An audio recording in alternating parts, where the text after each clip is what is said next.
நாங்கள் சென்னையிலேருந்து கோயம்புத்தூர் போயிட்டு பொள்ளாச்சியில் ஒரு வீடு எடுத்து தங்கியிருந்தோம் ட்ரீட்மெண்ட்டுக்காகன்னு சொல்லிட்டு. ஆனால் அதுக்கப்புறம் என் ஒய்ஃப் வந்து பாதியிலே ட்ரீட்மெண்ட் எடுத்துகிட்டு நம்ம சென்னைக்கே போயிடலான்னா, ஏன்னா அம்மா ஆகிறதுக்கு முன்னாடி அத்தா கிட்ட நான் லாஸ்ட்டாக சொன்னேன். அதனால் எப்படா நம்ம சென்னைக்கு அம்மா வீட்டுக்கு போக ரெடி ஆகிட்டா. இதுதான் நாங்கள் வந்து சென்னையில் மாமியார் வீட்டுக்கு மேலே வாடகை இருந்த வீடு. மாமியாரும் வாடகை தான் இருந்தாங்க, அதுக்கு மேலே ஒரு வீடு வாடகை இருந்தது, அதை நாங்கள் எடுத்துக்கிட்டோம். இதில் தான் நாங்கள் இருந்தோம். அதுக்கப்புறமா நானும் என்ன பண்ணேன்னா, எனக்கு நான் ஆல்ரெடி சொல்லிட்டு இருந்தது தான், பொள்ளாச்சி கூட்டு போகும்போதே நான் முக்கியமான ரீசன் வந்து ஒன்று வந்துட்டு ட்ரீட்மெண்ட்டு, இன்னொன்று வந்து அங்கேருந்து திரும்பின பிறகு வீடு தனியாக கொடுத்துன்னு போனோன்னு சொல்லிட்டு. அதே மாதிரி இங்கே சென்னைக்கு திரும்பி வந்த உடனே வீடு தனியாக போகிறதுக்கு அவ்வளோ ஒத்துக்கிட்டா. ஏன்னா கல்யாணமாக முடிஞ்சவங்க தம்பிக்கு குழந்தைய பிறந்துருச்சுல்ல, அதனால் வந்து வரேன்னு சொல்லிட்டா. அதுக்கப்புறம் நாங்கள் வந்துட்டு ரொம்ப நிறைய வீடு தேடி பார்த்தோம். சென்னையில் அவ்வளோ சீக்கிரம் அமையல. உடனே இந்த வீடு வந்து எங்களுக்கு வந்து கிடச்சிது. இது வந்து ஹவுஸ்ஓனர்கிட்ட நேரடியாக இல்லை, இது வந்து ஒரு ப்ராப்பர்ட்டி மேனேஜ்மெண்ட் கண்ட்ரோலில் இருந்தது. அதாவது ப்ராப்பர்ட்டி மேனேஜ்மெண்ட் என்னென்னு கேட்டிங்கன்னா, ஓனர்ஸ் வந்து பில்டிங் ஓனர் ஹவுஸ் ஓனர் வந்துட்டு ஒரு ப்ராப்பர்ட்டி மேனேஜ்மெண்ட் கிட்ட அக்ரிமெண்ட் போட்டு வீட்டை ஒப்படைச்சிருவாங்க. எங்களுக்கு நீங்கள் வீடு வாடகை விடுறீங்களோ இல்லையோ, எங்களுக்கு மாதம் இந்த வாடகை கரெக்டாக வந்துடணும்னு சொல்லிட்டு. இனிமேல் நாம் வீடு வாடகை தேட போனாலுமே அந்த ப்ராப்பர்ட்டி மேனேஜ்மெண்ட் தான் வீடு எடுக்கிற மாதிரி இருக்கும். அப்படி தான் எங்களுக்கும் இந்த வீடு கிடச்சிது. அவங்க வந்து வாடகைக்கு பதிலாக லீஸுக்கு விட்டாங்க இந்த வீடு. அதுவும் எனக்கு ஓகே தான், ஏன்னா வாடகைன்னா கூட ஒரு 15,000 கம்மி இருக்காது. லீஸுன்றதுனால நாங்கள் வந்து பணம் ரெடி பண்ணி கொடுத்துட்டோம். எங்களுக்கு ரொம்பவும் சந்தோஷமாக இருந்தது இந்த வீட்டுக்கு வரும்போது. ஏன்னா கிட்டத்தட்ட நான் ஒரு 3 வருஷம் 4 வருஷம் கிட்ட வந்து நான் என் வீட்டுக்காக, என் குடும்பத்துக்காக கல்யாணம் பண்ணி முடிஞ்ச உடனே குழந்தை பெற்றுக்கக்கூடாது, தம்பிக்கு வந்து கொஞ்சம் லைஃப் செட் ஆகணும், அக்கா பொண்ணு படிச்சுட்டு இருக்கா, அக்கா இருக்காங்க, இப்படிலாம் ஏகப்பட்ட காரணங்களை சொல்லி நம்ம வந்து கண்டிப்பாக குழந்தை பெற்றுக்கூடாதுன்னு சொல்லிட்டு பேபி போஸ்ட்போன் பண்ணி வச்சது. அதனால் ஒரு 3-4 வருஷம் நாங்கள் 2 பேரும் ஒழுங்காக வாழன்னு தான் சொல்லணும். அது முடிஞ்சு அம்மா வீட்டுக்கு கூப்பிட்டு போய் விட்ட உடனே ஏதோ ஒரு ரீசனுக்காக அவன் என்ன பண்ணான்னா, அடுத்த 3 வருஷம் வந்து நான் அவன் கூட திரும்பி வரமாட்டேன், என் தம்பிக்கு வந்து கல்யாணம் பண்ணிவிட்டு கண்டிப்பாக அதுக்கப்புறமா தான் வருவேன்னு அவள் அடம் பிடிச்சி அங்கேயே உட்காந்துட்டா.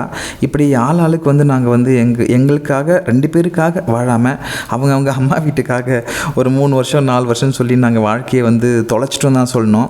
கடைசியாக தம்பிக்கு கல்யாணம் பண்ணி வச்சா. அதுக்கப்புறம் தம்பிக்கு குழந்தையும் பிறந்துருச்சு. அதுக்கப்புறமா தான் அவள் இந்த வீட்டுக்கே இந்த மாதிரி தனியாக அம்மா வீட்டு பக்கத்துலேருந்து தனியாக வரத்துக்கே அவள் வந்து சம்மதிச்சா.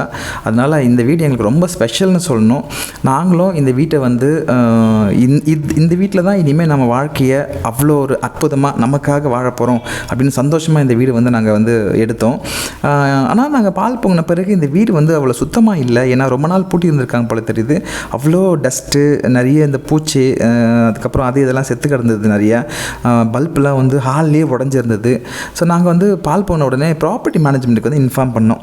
எங்களோட நிலைமையை வந்து நான் வந்து அந்த ப்ராப்பர்ட்டி மேனேஜ்மெண்ட்டை எடுத்து சொன்னேன். பிரதர், இதை வந்து நாங்கள் ரொம்ப நாள் கழித்து இப்போ தான் நாங்கள் 2 பேரும் சேர்ந்து ஒன்றா வாழ போகிறோம். கிட்டத்தட்ட அதாவது என்ன சொல்கிறது, ரொம்ப நாள் இல்லை, ரொம்ப வருஷம் கழித்து நாங்கள் வந்து எங்களுக்காக வாழ போகிறோம். இத்தனை நாள் வந்து நான் அவங்க அம்மா வீட்டுக்காக நிறைய எங்களுக்குன்னு பொறுப்பு இருக்குது, எங்களுக்குன்னு சில கடமை இருக்குது அப்படின்னு சொல்லி எல்லாம் இருந்துட்டோம். இப்போ தான் நாங்கள் எங்களுக்காகவே வாழணும்னு சொல்லி வந்திருக்கோம். இந்த வீடு வந்து வாடகை எடுத்திருக்கோம். மாமியார் வீட்டு பக்கத்துலேயும் இல்லை, என் வீட்லேயும் இல்லை. அதுக்கப்புறமா ஸோ கிட்டத்தட்ட தனியாக வந்திருக்கோம். இந்த வீடு வந்து நாங்கள் ரொம்ப பார்த்து வச்சுக்கணும்னு ஆசைப்படுறோம். அது இல்லாமல் ஒரு புதுசாக கல்யாணம் ஆகிட்டு வந்தவங்களுக்கு எப்படி ஒரு வீடு இருக்குமோ அந்த மாதிரி நாங்கள் இதை ஃபீல் பண்ணுறோம். இதில் வந்து இவ்வளோ பூச்சி செத்து இருக்குது, அங்கங்கே இந்த கரையான் இது டஸ்ட்டு, ரொம்ப கேவலமாக இருந்தது வீடு உண்மையாக சொல்லணும்னா பால் பொங்குறப்போ. அதுக்கப்புறமா நான் கேட்டது என்னென்னா, நீங்கள் வந்து கொஞ்சம் க்ளீன் பண்ணி கொடுத்துருங்க, வரத்துக்கு ஒரு 10 நாள் இருக்குது இல்லையா, அதுக்குள்ளே க்ளீன் பண்ணி கொடுங்கன்னு சொல்லியிருந்தோம். அவங்களும் வந்து நான் பொருள்லாம் எடுத்துகிட்டு முன்னாடி நான் கால் பண்ணி கேட்டேன், வீடு வந்து க்ளீனாக இருக்குது, நீங்கள் போய்க்கலாம், ரெடி பண்ணிட்டோன்னு சொன்னாங்க. அதோடு நாங்கள் வந்து பேக்கர்ஸ் அண்ட் மூவர்ஸ் கிட்ட சொல்லி பொருட்கள்லாம் வந்துட்டு அவங்களே பேக் பண்ணி எடுத்துகிட்டு வந்து இறக்கிடுவாங்க. வந்து பொருள் இறங்கிடுச்சு. அதுக்கப்புறம் நாங்கள் வந்து பார்க்குறோம், அப்படியே இருக்குங்க. எப்படி விட்டுட்டு போனோமோ அந்த குப்பை எல்லாம் அது அப்படியே இருக்குது. டியூப்லைட்டு உடஞ்சிருக்கிறது, அதுக்கப்புறம் பூச்சிங்க செத்து கிடக்கு, அவ்வளோ கரை. ஒரு பொருளை நாங்கள் அடுக்காமல் ஒரு 2 நாள் 3 நாள் வரைக்கும் அப்படியே ஹோட்டலில் வாங்கி சாப்பிட்டுட்டு இந்த ப்ராப்பர்ட்டி மேனேஜ்மெண்ட்டை வந்து நாங்கள் ஃபாலோ தான் எடுத்துகிட்டு இருந்தோம். ஐயா கொஞ்சம் வந்து க்ளீன் பண்ணி கொடுத்துட்டு போங்க, ஆள் அனுப்புங்கன்ட்டு. ஆனால் அவங்க கண்டுக்கவே இல்லை கடைசி வரைக்கும். ஏன்னா அவங்களுக்கு வந்து ஹவுஸ் ஓனர்கிட்டேருந்து நம்ம நேராக எடுத்தால் கூட ஹவுஸ் ஓனர் நமக்கு ரெஸ்பாண்ட் பண்ணுவாங்க. இந்த ப்ராப்பர்ட்டி மேனேஜ்மெண்ட்னால 100ல் நாமளும் ஒரு ஆள் தான். அதனால் அவங்க வந்து அதை பெருசாக எடுத்துக்கல. எங்களுக்கு அது பெரிய கஷ்டமாக போச்சு வந்த உடனே. அதோட வேறு வழி இல்லாமல் நாங்களே இறங்கிட்டோம். சரி, இதுக்கு மேலே இவங்களை எதிர்பார்த்தா வேலைக்கு ஆகாதுன்னு சொல்லிட்டு ஒரு நாள் லீவ் போட்டாச்சு, நம்ம வீட்டை முதல்ல க்ளீன் பண்ணுவோம், அப்புறமா பொருள்லாம் எடுக்கலான்னு. அதுக்கப்புறம் வீடு வந்து க்ளீன் பண்ணுறதுல ரொம்ப அதை விட பெரிய கஷ்டம் போல். வீட்டையே நம்ம வந்து கழுவி மொழிவி ரெடி பண்ணுன்றது. எனக்கு ஒரு ஸ்டேஜில் நம்ம என்னடா வீட்டுக்கு கொடுத்துன வந்தோமா இல்லை வீடு க்ளீன் பண்ணுற கான்ட்ராக்ட் எடுத்துருக்கோமான்ற மாதிரி சந்தேகமே வந்துச்சுன்னா பார்த்துங்களேன்.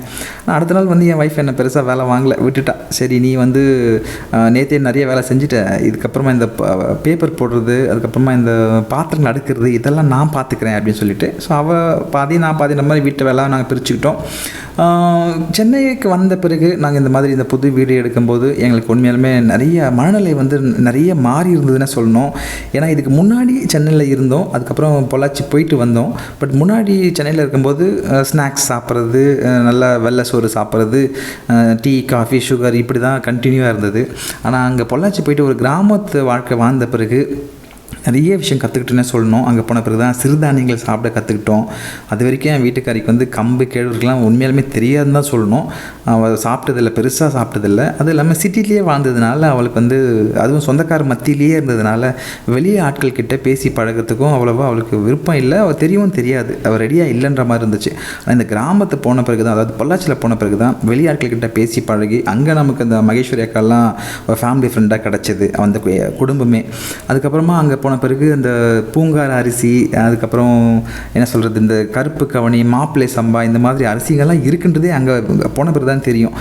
அதுங்கெல்லாம் நாங்கள் சாப்பிட தெரிஞ்சுக்கிட்டது. அதுக்கப்புறம் சுகரை மொத்தமாக கட் பண்ணிவிட்டு நாட்டு சர்க்கரைக்கு மாறினது, பாத்திரங்களை வந்துட்டு சட்டி பானையை வச்சு நம்ம சமைக்கணும்னு ரெடி பண்ணது, இவ்வளோ விஷயம். அதாவது ஹெல்த்துக்கு மட்டும் இல்லை, லைஃப் ஸ்டைலே மாறிச்சு. நாங்கள் போனது வந்து ட்ரீட்மெண்ட்டு பார்க்கணும், ரெண்டாவது வந்து வந்த உடனே வீடு வந்து காலி பண்ணணும், இதுதான் நோக்கமாக இருந்தது. ஆனால் அங்கே அதை தாண்டி நிறைய விஷயம் நம்ம கற்றுக்கிற மாதிரி இருந்தது. அதோட எதுக்கு எடுத்தாலும் நம்ம வந்து இங்கிலீஷ் மருந்து எடுக்கக்கூடாதுன்றதும் அங்கே போன பிறகு தான் நாங்கள் கற்றுக்கிட்டோம். அதுக்கப்புறம் பேபி ட்ரீட்மெண்ட்டே அங்கே கொஞ்ச நாள் கழித்து இங்கிலீஷ் மருந்துலேருந்து ஹோமியோபதிக்கு மாறிட்டோம். 2 பேருமே ஹோமியோபதி தான் ட்ரீட்மெண்ட் கண்டினியூ பண்ணிருந்தோம். சென்னைக்கு வந்த பிறகு ஹோமியோபதி தான் கண்டினியூ பண்ணோம். இங்கேருந்து ஃபோன் பண்ணி கொரியரில் அந்த மருந்து மாத்திரை வாங்கிட்டு இருந்தோம்.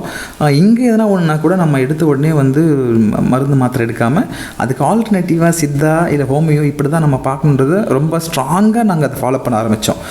இந்த கிராமத்து லைஃப் வந்து எங்களுக்கு அவ்வளோ சொல்லி கொடுத்ததுன்னே சொல்லணும். நிறைய விஷயம் நடந்தது. அதாவது சிட்டியில் இருக்கிற வீட்டை பூட்டிட்டு நாங்கள் போய் கொஞ்ச நாள் வந்து கிராமத்தில் இருந்தது. அவ்வளோ சந்தோஷமாக இந்த வீடு எடுத்தோம்.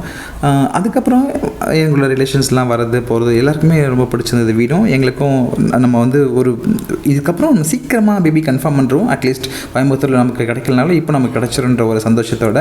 ஆனால் எங்களுக்கு இந்த வீடு வந்து நாங்கள் நினச்சபடி அமைஞ்சதா, எங்களுக்கு எல்லாமே கொடுத்துதான்னு கேட்டால் கண்டிப்பாக இல்லைன்னு சொல்லணும். இந்த வீடே எங்களுக்கு ஒரு பெரிய சாபக்கேடாக மாறிடுச்சு. எங்களோட சந்தோஷமும் நிம்மதியும் ரொம்ப நாள் நினச்சி இல்லை, பெரிய பெரிய பெரிய மன வருத்தம், ரொம்ப தூரம் நாங்கள் வந்து பிரச்சனையில் மாட்டிக்கிட்ட மாதிரிலாம் நடந்தது. பட் நான் உங்களுக்கு போக போக அடுத்தடுத்து வர வீடியோவில் சொல்கிறேன்.